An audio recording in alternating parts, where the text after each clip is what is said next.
Assalamualaikum warahmatullahi wabarakatuh. Alhamdulillahi nahmaduhu wa nasta'inuhu wa nastaghfiruh wa na'udzu billahi min syururi anfusina wa min sayyiati a'malina. May yahdihillahu fala mudilla lahu wa may yudlil fala hadiya lahu.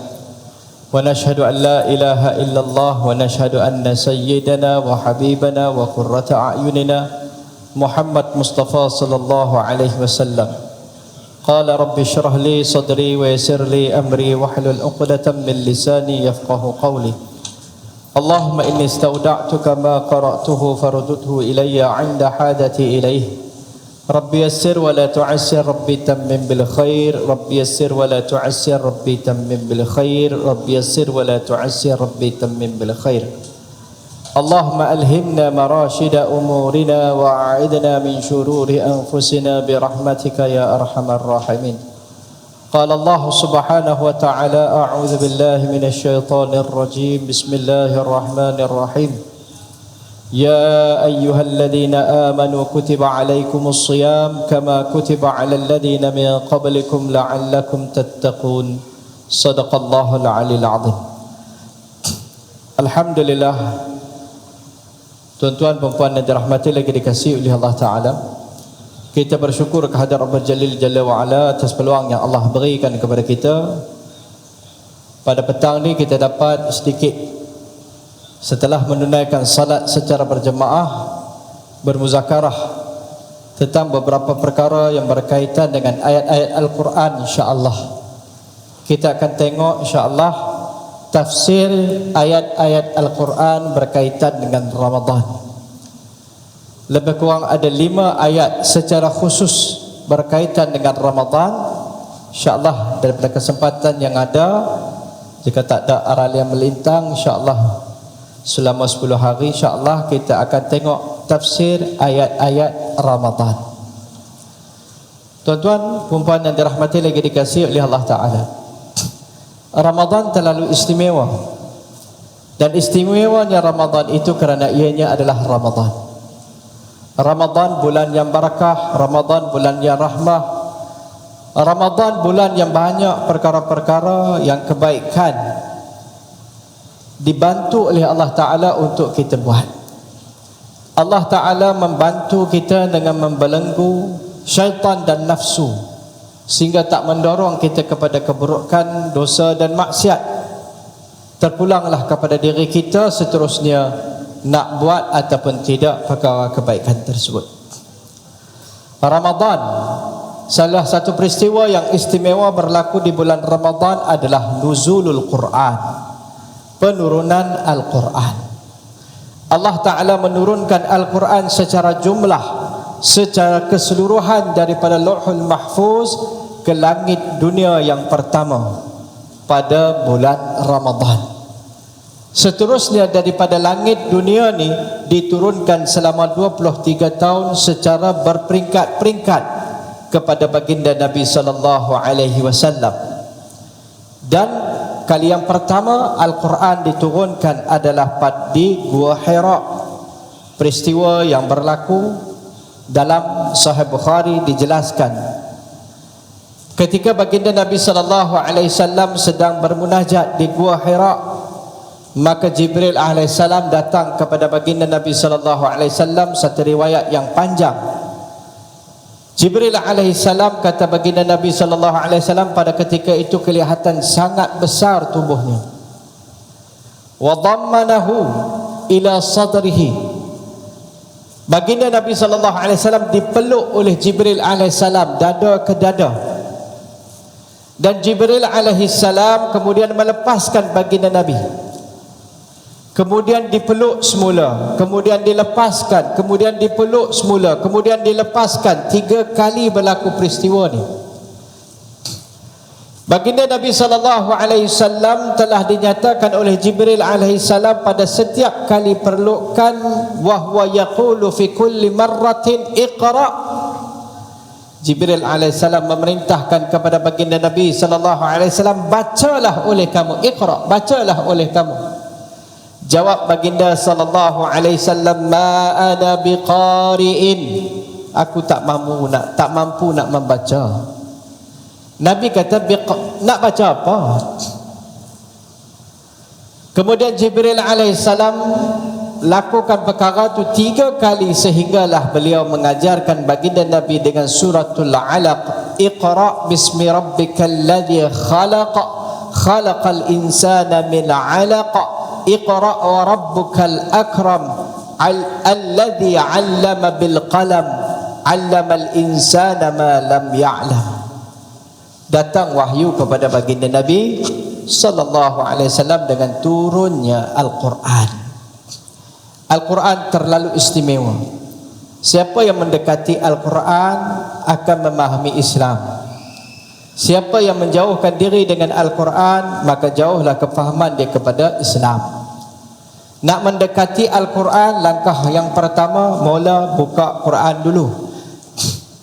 Jangan beri sebarang alasan, mula buka Quran dulu. Masalah kita pada hari ini umat Islam adalah kerana tak buka Quran dulu. Pelbagai alasan yang kita bagi. Kononnya kita nak kena fikir dulu macam mana nak tadabbur, lepas tu nak baca, kena baca dengan tajwid, cari guru tajwid tak jumpa lagi, macam-macam alasan yang kita bagi. Sampai Ramadan demi Ramadan, Ramadan demi Ramadan berlalu, kita masih tak boleh baca Quran. Rugi tuan-tuan. Kita sebut berkali-kali, mula dengan pegang Quran, mula dengan baca Quran. Kemudian kita meningkat kepada membaca Quran dengan bertajwid. Kemudian kita meningkat dengan melihat terjemahan Quran. Kemudian kita bertadabbur Al-Quran, berfikir dengan ayat-ayat Allah Ta'ala di dalam Al-Quran. Dan kemudian kita melihat terjemahan tafsiran Al-Quran. Dapatkan sumber ilmu Al-Quran itu daripada ahlinya, dan kita praktikkan dalam kehidupan kita. Tuan-tuan, puan-puan yang dirahmati lagi dikasihi oleh Allah Ta'ala, Ramadan difardukan pada tahun yang kedua Hijrah, pada bulan Sya'ban kepada baginda Nabi sallallahu alaihi wasallam. Proses fardunya Ramadan itu, saya percaya kita dah muzakarah dengan kedatangan para asatizat kita. Ada 3 peringkat berlaku, kata Ibnu Qayyim Al-Jauziyah dalam Zadul Ma'ad. Satu, Allah bagi pilihan, takhyir. Nak puasa tak apa, tak puasa pun tak apa. Kemudian difardukan Ramadan, tetapi setelah malam, kalau tidak, lepas tu tak boleh, terus kena puasa lah. Contohnya, satu orang sembahyang maghrib di telena, ataupun lepas isyak dia sembahyang telena ya, lepas tu dia kira puasa dah. Sehinggalah berlaku peristiwa, ada satu orang sahabat Nabi yang bekerja sebagai buruh. Malam dia dah terlena, terlelap. Esok tu dia puasa dalam keadaan dia tak sempat nak makan semalam. Dia jatuh pingsan. Maka Allah ringankan, kemudian Allah datangkan seperti yang berlaku pada kita pada hari ini. Malam selagi belum terbit fajar, maka harus kepada kita nak makan, minum bersama dengan isteri dan anak, bersama dengan isteri kita, tak ada masalah. Jadi 3 peringkat berlaku kepada kita kefarduan puasa. Kemudian Ramadan, kita nak tengok pada hari ini pula ayat penafsiran tentang ayat-ayat Ramadan, ayat-ayat Al-Quran berkaitan dengan Ramadan. Ayat yang cukup terkenal, bila kita bacakan ayat ni memang cukup terkenal bulan Ramadan. Ayat ni kita paling banyak dengar. Surah Baqarah ayat 183. Allah berfirman, ya ayyuhalladzina amanu kutiba alaikumus siyamu kama kutiba alal ladzina min qablikum la'allakum tattaqun. Firman Allah, ya ayyuhalladzina amanu. Baik, kita tengok dalam ayat ni Allah mulakan dengan nida, seruan ayat ni. Allah panggil kita ayat ni, wahai orang-orang yang beriman. Makna ayat ni Allah mulakan, Allah panggil orang yang beriman ini. Pertama, Allah nak bagi tahu bahawa ayat ini adalah seruan kepada siapa? Orang yang beriman. Ada 3 perkara dalam ayat ini. Pertama, Allah jelaskan dalam ayat ini bahawa puasa ni fardu ke atas orang Islam. Ya ayyuhalladzina amanu. Yang bukan beriman tak fardu. Tak, depa dah biasa Ustaz. Jiran sebelah rumah saya, dia dah biasa puasa. Ikut ni kira tahun ketiga lah dia puasa. Jadi takkan pun Allah Ta'ala tak mau bagi pahala kat dia. Orang kita lah ni kan dia banyak guna logik. Takkanlah kau kan sia-sia puasa dia. Penat kawan tu. Kami sahak, dia sahak. Kami puasa, dia puasa. Puasa cukup syarat lah. Diterima tak oleh Allah? Tidak. Kebaikan yang lain, benefit yang lain dari segi kesihatan dia dapat, tak ada masalah. Tetapi dia tak difardukan kepada dia. Bahkan tidak sah. Sebab dia bukan golongan amanu, orang yang beriman. Yang kedua ni, fardu puasa ini bukan kat kita ya, kepada umat sebelum kita pun difardukan. Kama kutiba 'alal ladzina min qablikum. Ingat, ibadat ni bukan special untuk kita ya, umat sebelum kita pun dah puasa. Dalam sebahagian kitab tafsir dinyatakan kaum Nabi Musa AS berpuasa 3 bulan. Kita sebulan pun punya bertahan dah. Boleh bertahan. Tambah lepas asak ni kan, temperature dah tak terkawal kan. 3 bulan. Tapi special kepada kita. Dan kemudian Allah Ta'ala ceritakan hikmah daripada puasa, daripada ayat ini, la'allakum tattaqun. Moga-moga hampa menjadi orang bertakwa. Takwa terhasil perantaraan puasa. Puasa yang sebenar melahirkan kita manusia bertakwa. Masalah dia puasa yang sebenar. Jadi kalau tak sebenar, dia tak jadi juga takwa. Duk tauqwa lagu tu lah, macam saya. Tu tauqwa lagu tu tak boleh nak menghasilkan. Tu tanyalah apa siapa? Saya ni puasa dah berapa lama dah, tapi tak tahulah takwa tu. Saya tahulah diri saya sendiri tak apa nak menjadi apa. Cek tengok puasa kita sempurna tak macam Nabi ajak. Sebab dia adalah keseluruhan package. Nanti kesempatan lain kita cerita apa yang ada pula dalam puasa. Baik, kemudian Allah Ta'ala sebut, tengok, berbeza perintah Allah Ta'ala di dalam Al-Quran. Tentang rukun-rukun Islam yang lain, Allah Ta'ala tak mulakan ayat dengan nida, ya ayyuhalladzina amanu, ya ayyuhalladzina amanu. Tentang solat, Allah tak mulakan dengan seruan, wahai orang-orang yang beriman. Tak. Contoh dia mana? Contoh ayat salat, surah Baqarah ayat 43, firman Allah Ta'ala, wa aqimus salata wa atuz zakata warka'u ma'ar raqi'in. Al-Baqarah ayat 43. Firman Allah Ta'ala, wa aqimus salata wa atuz zakata, dan dirikanlah sebab akan oleh kamu akan sembahyang dan tunaikanlah zakat, dan rukuklah kamu secara berjemaah bersama dengan orang-orang yang rukuk. Allah mula terus wa aqimus salah, dirikan salat. Kemudian dalam Al-Quran Allah Subhanahu wa taala bila cerita tentang puasa ni, Allah mula ya ayyuhalladzina amanu. Apa hikmah dia? Baik. Ada sebahagian ayat yang lain kalau orang tanya, Ustaz, ada ayat yang lain pak Allah sebut tentang semayang, Allah mula dengan ya ayyuhalladzina amanu. Ada surah Baqarah ayat 153? Ya. Ayat tu Allah cerita untuk ambil bantuan, perintah Allah Ta'ala untuk dapatkan bantuan daripada Allah Ta'ala dengan semayang. Allah tak perintahkan semayang terus, tapi Allah kata nak dapatkan bantuan daripada aku, gunakan salat sebagai medium perantaraan nak dapat bantuan pada aku. Contoh dia surah Baqarah. Dalam surah Baqarah Allah Ta'ala memerintahkan kita untuk mendapatkan pertolongan daripada Allah Ta'ala melalui salat.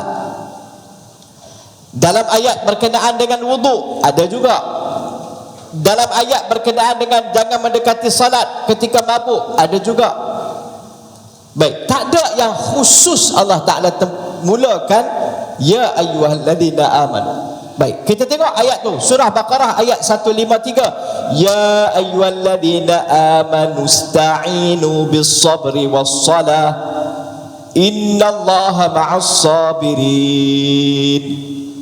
Ayat ni Allah kata, wahai orang-orang yang beriman, ista'inu, mintalah bantuan oleh sekalian kamu bis-sabri was-salah, dengan sabar dan semayang.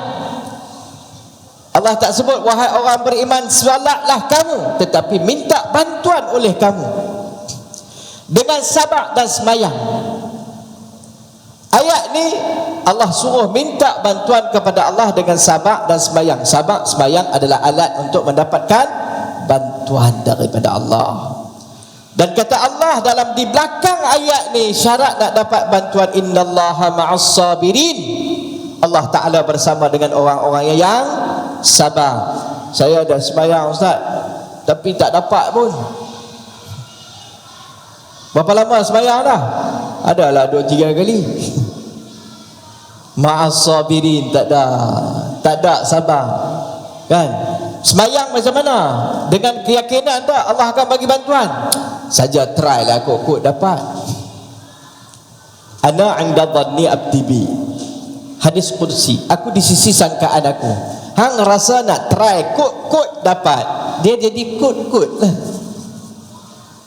Dia kena berserta dengan keyakinan. Tengok Allah sebut tentang Nabi sebut tentang puasa. Man shoma ramadhana imanan wahtisaban ghufira lahu ma taqaddama min dhanbihi. Hadis ni sahih. Siapa yang berpuasa dalam keadaan dia benar-benar beriman, yakin betul, wahtisab, dan benar-benar mengharap ganjaran daripada Allah Ta'ala, diampunkan segala dosa dia.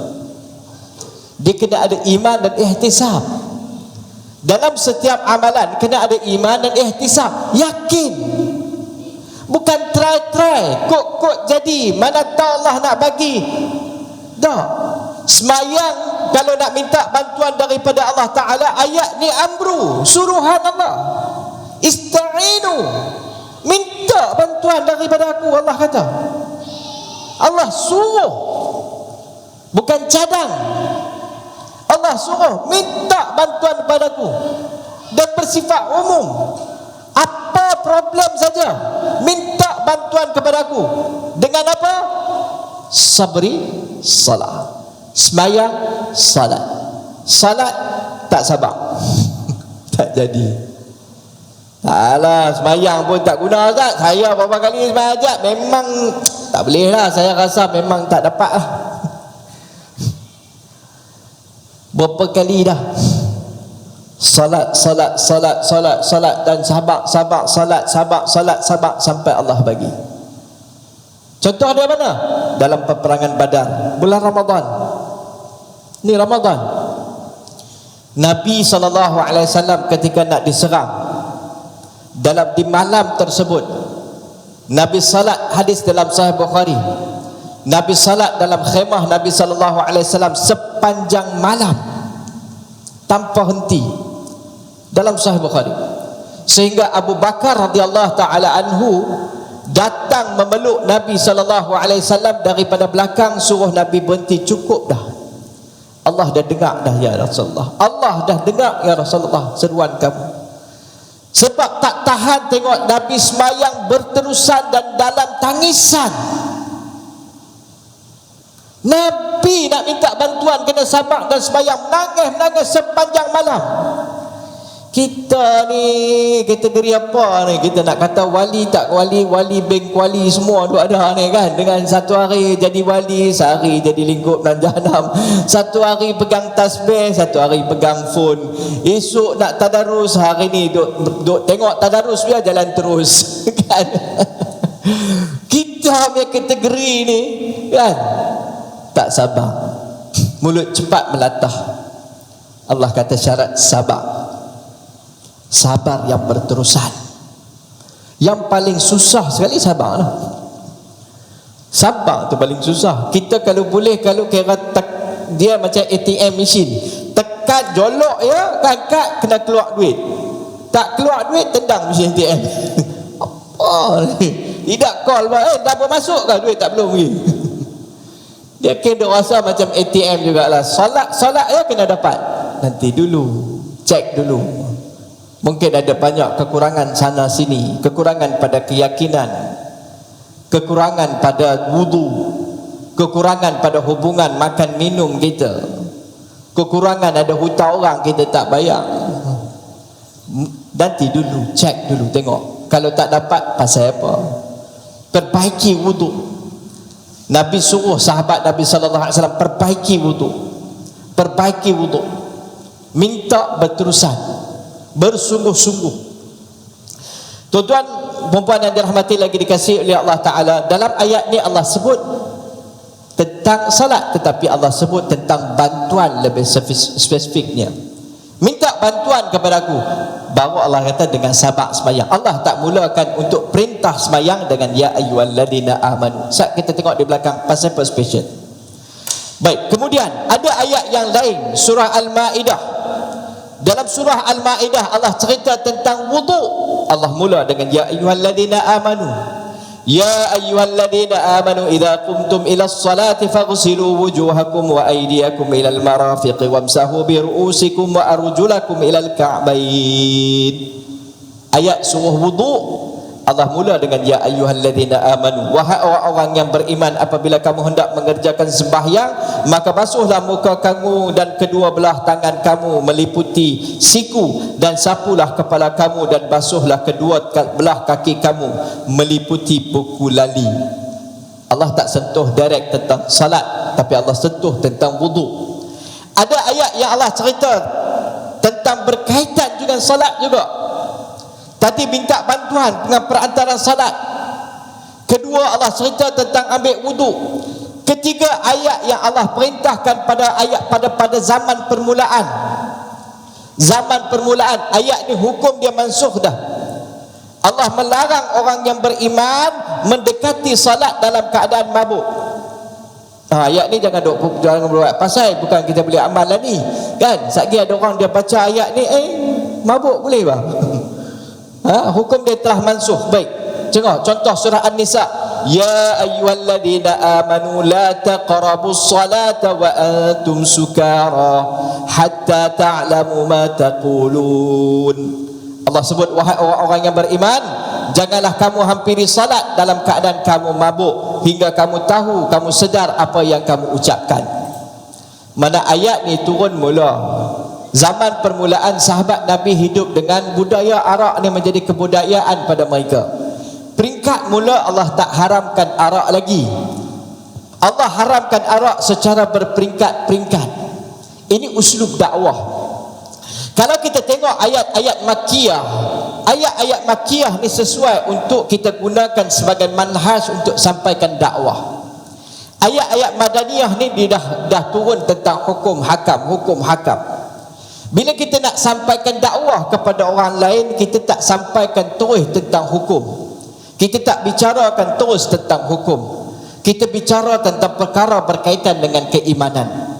Ayat-ayat Makkiyah ni banyak ayat-ayat berkaitan dengan ketuhanan, berkaitan dengan keimanan. Ayat yang turun di Mekah pada peringkat mula. Peringkat mula kerana arak ni jadi budaya di kalangan masyarakat pada ketika tu. Majlis kenduri ni arak dihidangkan dengan bebas. Arak disimpan dalam tempayan dan jangka masa yang panjang. Arak yang lama diperam adalah arak yang mahal pada ketika tu. Masyarakat pada itu hidup dengan arak ni di mana-mana. Jadi Allah tak datangkan ayat Quran mula-mula terus turun hukum. Aisyah radhiyallahu ta'ala anha meriwayatkan, katalah kalau Allah perintahkan masa ketika tu haram hukum arak, aku takut orang-orang Islam pada ketika tu tak dapat menerima hakikat. Mereka akan tolak Islam, akan lari pada Islam. Tapi kerana tu hikmah dia, Allah tak turun mula ayat haramkan arak.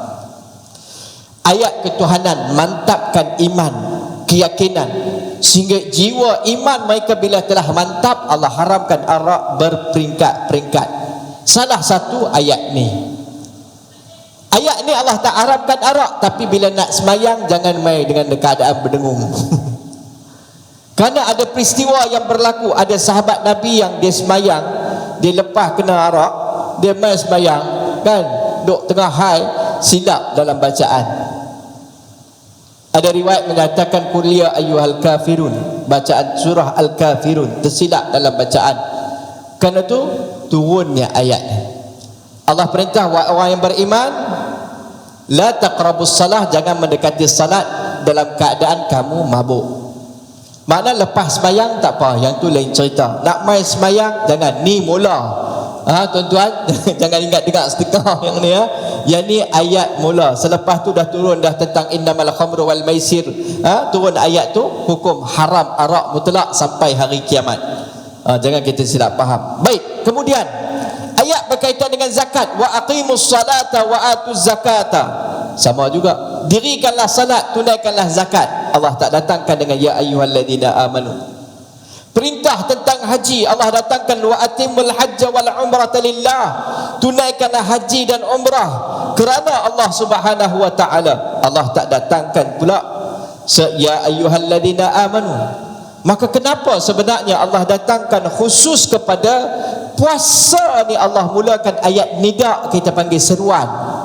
Syekh Qutb dalam tafsirnya fi Zilalil Quran, beliau menyatakan bahawa Allah Maha mengetahui tentang bebanan ibadat ini, taklif ini, iaitu memfardukan sesuatu perkara ke atas mereka yang layak dan mampu untuk melakukannya.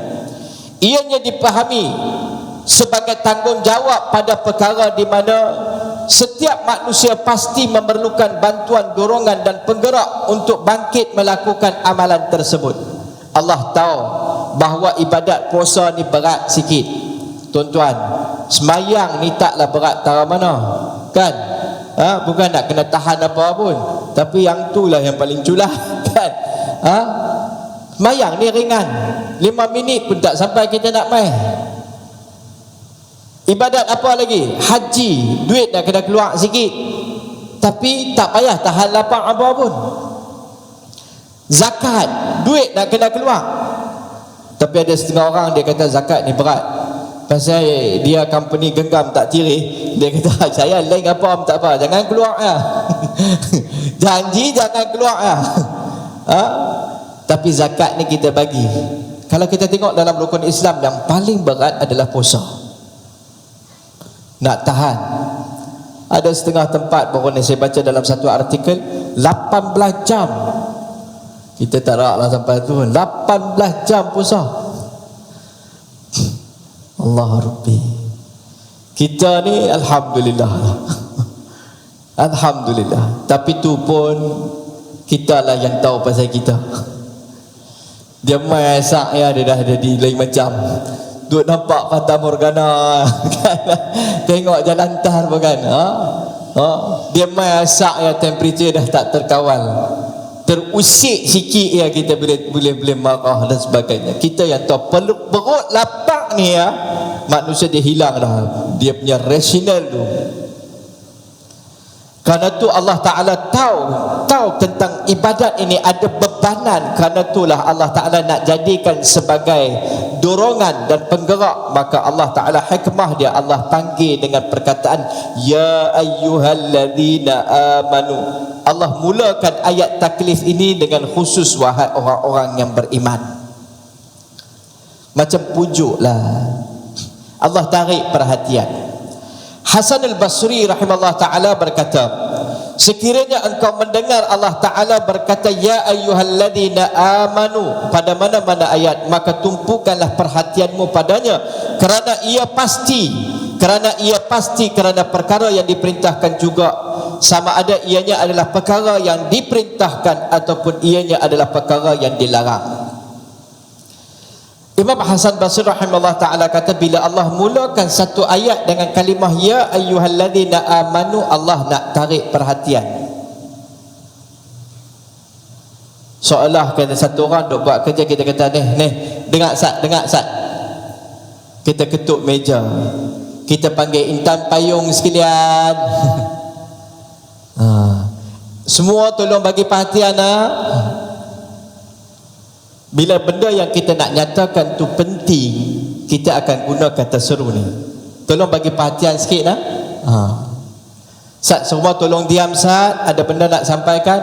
Contoh dia macam tu. Allah nak tarik perhatian bahawa tolong dengar, ayat ni penting, sama ada dia berkaitan dengan perintah Allah ataupun berkaitan dengan larangan Allah. Ahamiyah, kepentingan perintah yang akan Allah sebut di belakang ayat tersebut. Baik, Ja'far Shadiq rahimahullah ta'ala telah menyebut bahawa pada perkataan ya ayyuhalladzina amanu ni ada apa dalam tu? Kata beliau, bagi yang memahami, padanya ada kelazatan. Dalam seruan tersebut ada kelazatan yang menghilangkan keletihan dan kesusahan beribadah. Ladzatu ma fin nida, izalatu ta'bil ibadati wal ana. Kata beliau, padanya ada kelazatan pada lafaz nida, seruan Allah Ta'ala itu menghilangkan kepenatan beribadat dan keletihannya. Kata beliau, pada orang yang faham tentang kata seru ni, Allah panggil wahai orang yang beriman, dia akan faham bahawa Allah memujuk kita. Allah memujuk kita untuk mengerjakan ibadah itu. Bagi yang memahami, dia akan rasa kelazatan ayat tersebut, sehingga akan menghilangkan rasa penat daripada perintah ibadat yang Allah akan sebut selepas tu. Macam kita pujuk anak kita, kita nak bagi tahu kat dia satu benda yang penting, kita panggil sayang, ni nak cerita ni. Kita orang lelaki nak pujuk orang perempuan kan, satu-satu benda nak suruh buat, kita kan guna ayat-ayat yang ayat yang power lah kita katakan. Kita panggil dia dengan kalimah yang dia suka, dengan nama yang dia suka. Tuan-tuan, ada apa lagi kalimah yang lebih besar daripada pengakuan pencipta langit dan bumi bahawa kita orang beriman? Itu pengiktirafan. Allah iktiraf kita orang beriman. Satu kalimah yang besar. Sebenarnya ya ayyuhalladzina amanu ni saja, kalau kita gali, banyak ulama tafsir tulis tentang rahsia. Allah mula dengan ya ayyuhalladzina amanu, pengiktirafan daripada Khalik kita ni, pencipta kita, mengiktiraf. Sebab tu Ja'far Shadiq rahimahullah ta'ala kata, bila orang memahami apa yang ada pada kalimah nida ni, Allah panggil ni ya ayyuhalladzina amanu, dia akan lupa segala penat daripada ibadat puasa ni. Berbaluilah aku mengerjakan ibadat sebab Allah panggil aku orang beriman. Sebab Allah panggil aku ni hamba dia, Allah panggil aku orang beriman. Baik, dalam penafsiran yang lain, sebahagian para ulama menulis dari segi penggunaan bahasa Arab, bila ayat ya ayyuhalladzina amanu ni pula, jika kita melihat, jika permintaan ataupun perintah didahului dengan ayat seruan ni, ya ni semua ni, ia menunjukkan kepada perhatian yang bersungguh-sungguh diberi kepada sesiapa yang mengeluarkan perintah itu. Pada masa yang sama, ia menandakan dia mengambil berat supaya perintah itu dilaksanakan. Bila datang ayat ya ni, seruan ni, Allah panggil, kemudian Allah bagi tahu perintah pula. Allah panggil, lepas tu Allah bagi tahu kata perintah ni, maka ayat-ayat yang macam ni adalah Allah nak tarik perhatian kita, dan Allah nak bagi tahu betapa berat pentingnya perintah yang mai selepas ni. Ayat yang lain bukan tak penting. Allah sebut wa aqimus salata wa atuz zakata, dirikan salat, tunaikan zakat, bukan tak penting. Jangan kita silap faham. Tapi bila Allah mula ya ayyuhalladzina amanu ni, Allah tarik perhatian pasal apa? Pasal benda yang Allah nak cerita lepas ni, perintah yang aku nak bagi tahu lepas ni, perintah yang penting. Perintah ni sangat penting, ibadat ni sangat penting kepada aku. Ataupun ayat yang larangan datang selepas tu, kalau Allah larang, larangan ni berat, ada nilai perhatian kepada aku.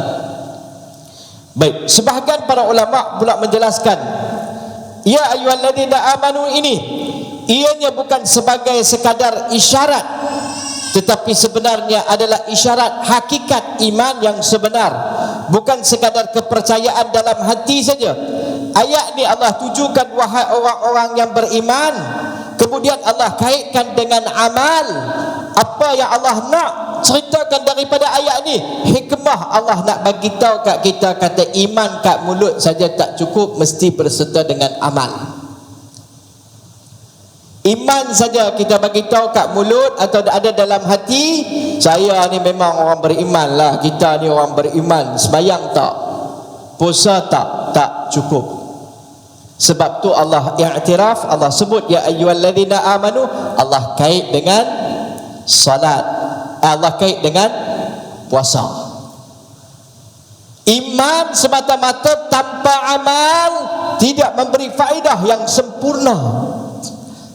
Walaupun satu hari di akhirat nanti dia akan menyelamatkan satu orang daripada neraka Allah Ta'ala dengan sebab ada iman dalam hati, tetapi tidak bagi faedah sempurna.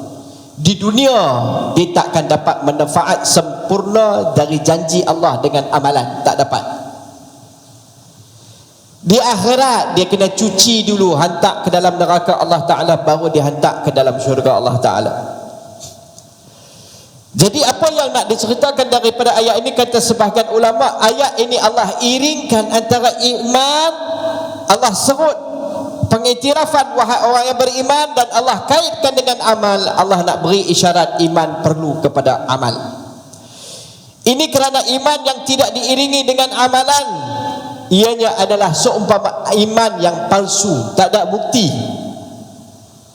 Seumpama iman yang palsu, tak ada bukti. Oh, kita jangan kata lagu tu, kita ni orang yang beriman. Bukti dia mana? Puasa tak? Sembahyang tak? Kena tangkap tak puasa. Hang ni beriman. Oi, jangan kata lagu tu, beriman lah kita ni. Semua ada lah mistik sikit-sikit. Mana bukti?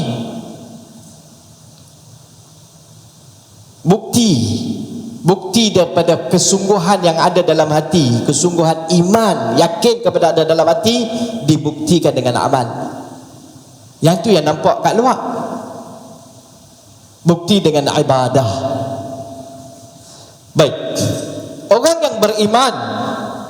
yang beriman ni juga tak cukup dia semata-mata beriman. Orang yang beriman ni Allah akan uji. Jangan kita faham semata-mata kata dia ni dipanggil sebagai orang yang beriman. Orang yang beriman ni tak ada ujian apa pun. Orang yang beriman Allah akan uji. Allah akan uji ketulusan orang yang beriman. Tak cukup takat Allah panggil kita syok, ya ayyuhalladzina amanu. Oh okeylah, aku orang yang beriman, pasal aku pun puasa. Kata tadi bukti kata iman ni buat ibadat. Nanti dulu orang yang beriman ada ujian pada dia. Allah sebut dalam surah Al-Ankabut ayat 1-3. Allah mulakan ayat Alif Lam Mim. Ahasiban nasu an yutraku an yaqulu amanna wa hum la yuftanun wa laqad fatanna alladhina min qablihim fala ya'lamanna Allahu alladhina sadaqu wa la ya'lamanna al-kadhibin. Allah sebut orang yang beriman akan diuji oleh Allah dalam ayat yang lain. Allah nak tengok keikhlasan kamu. Allah sebut Alif Lam Mim. Ahasiban nasu an yutraku an yaqulu amanna. Allah kata patutkah manusia itu menyangka bahawa mereka akan dibiarkan an yutraku, mereka akan dibiarkan dengan hanya berkata amanna, kami beriman, wa hum la yuftanun, sedangkan mereka tidak diuji dengan sesuatu cubaan, dengan ujian. Allah kata takat hang kata hang beriman saja tak cukup. Orang yang beriman akan diuji iman dia dalam kehidupan dunia ni, akan diuji iman dia. Allah sebut walaqad fatanna alladhina min qablihim, sesungguhnya kami telah menguji orang yang terdahulu daripada mereka. Fala ya'lamanna Allahu alladhina sadaqu wa la ya'lamanna al-kadhibin. Pasal apa Allah uji? Pasal apa nak kena uji? Maka nyata apa yang diketahui oleh Allah tentang orang-orang yang sebenar-benar beriman, dan nyata pula apa yang diketahui tentang mereka, orang-orang yang berdusta. Iman kita kepada Allah ni bila kita tahu betul ada tak ada dalam hati, bila kena ujian, baru Allah boleh membezakan, baru Allah akan membezakan antara orang yang beriman yang betul ataupun tidak. Masa kita duduk senang ni, senang kita kata kita beriman dengan Allah, kita yakin pada Allah. Baik, susah, senang, susah mau dia lah yang bagi. Masa bila kita tahu apa yang kita sebut ni betul, bila berdepan dengan kesusahan. Satu hari berdepan dengan kesusahan, perniagaan yang kita buat tiba-tiba jatuh. Allah uji hubungan suami isteri kita, Allah uji hubungan kekeluargaan kita, anak kita. Tiba-tiba anak menghadapi satu penyakit yang memerlukan perbelanjaan yang banyak. Tiba ahli keluarga kita diuji dengan satu sakit. Masa ketika tu baru kita tahu iman yang dalam hati kita ni betul ke tidak. Masa tu baru kita tahu bahawa kita sebut di mulut ni ada di hati ataupun tidak. Allah kata Allah akan uji.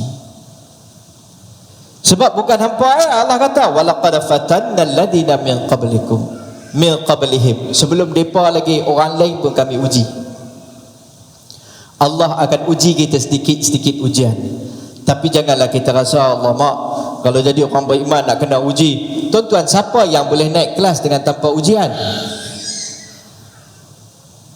Daripada darjah 1 nak naik darjah 5 tapi tak mau exam, periksa apa pun tak boleh buat, saya nak naik ya. Macam mana kita nak tahu kelayakan kedudukan kita? Begitulah kedudukan kita akan dinaikkan oleh Allah Ta'ala dengan sedikit-sedikit ujian. Tapi Allah sebut, Allah tak uji kita dengan benda yang kita tak mampu. La yukallifullahu nafsan illa wus'aha. Allah kata Allah uji benda yang dalam kemampuan kita. Tapi kadang bila kita berdepan dengan ujian ni, kita perlu sokongan. Ada orang kena peringat kita, Allah uji kita ni dengan kemampuan kita. Kadang-kadang kita kalau iman kita lemah, kita nanti lost pada ketika tu. Bagus duk semayang, duk main masjid, duk baca Quran, kena ujian macam fed up. Tinggal habis semayang, puasa pun tak mau, apa pun tak mau. Pasal apa? Pasal apa dia uji saya macam ni? Awak saya saja kena lagu ni.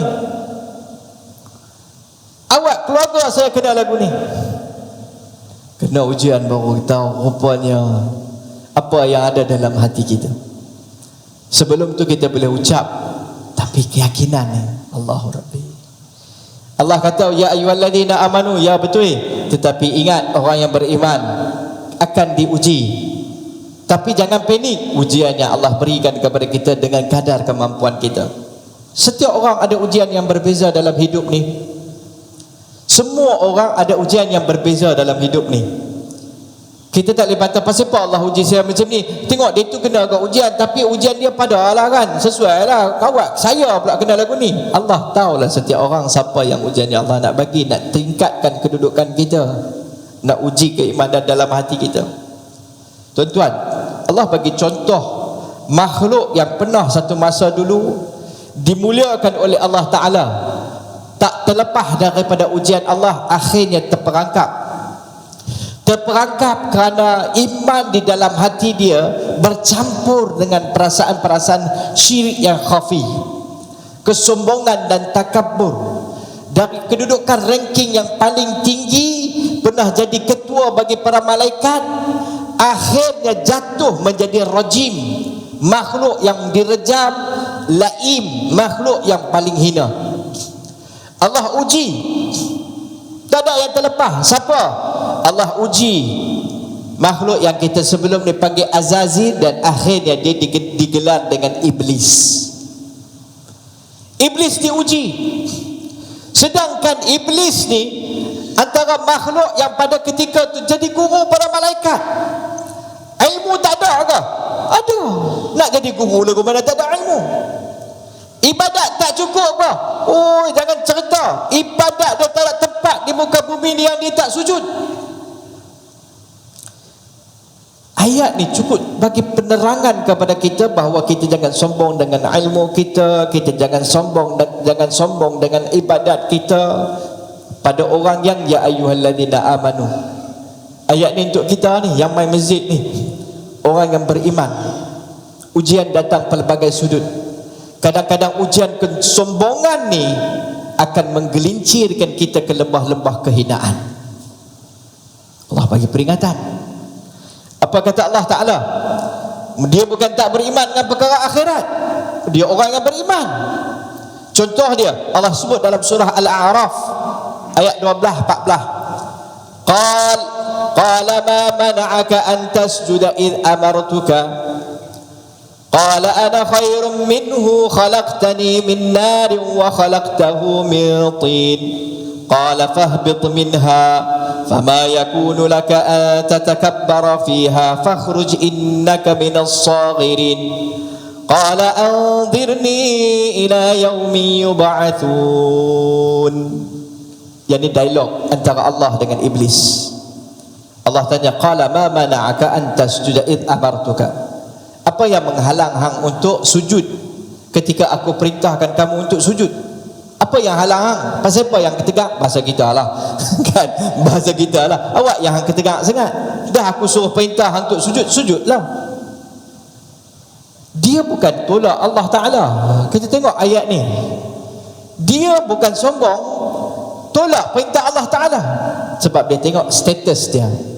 Dia kata, qala ana khairun minhu khalaqtani min nari wa khalaqtahu min tin. Ya Allah, aku bukan nak tolak perintah kamu, tapi tak patutlah. Kau telah menciptakan aku daripada percikan api, sedang kau ciptakan Adam daripada tanah. Tanah tin ni dalam kitab tafsir disebut bukan tanah biasa ni, tanah liat hitam yang bau busuk tu, selalunya di kawasan paya tu. Jadi dia rasa, Allah, takkan aku ni api ni nak pergi sujud kat dia? Allah, tak ada catat. Saya ni siapa, takkan saya nak kena pergi minta maaf kat dia? Saya ni umur berapa? Saya ni status ni siapa? Hang tu bini, aku ni suami. Hang tu anak, aku ni bapa. Nampak tak? Kita relate dengan kita punya keadaan. Ini semua bahasa-bahasa bahaya yang kadang kita tak sedar. Kita sedang menuturkan. Dan saya tak ada masalah nak minta maaf kat dia, tapi tengoklah, sesuailah kedudukan tu. Bukanlah saya nak kata saya ni bagus, kedudukan tu. Qala, hukuman dia Allah bagi apa? Fahbit. Allah Ta'ala kata, turunlah kamu.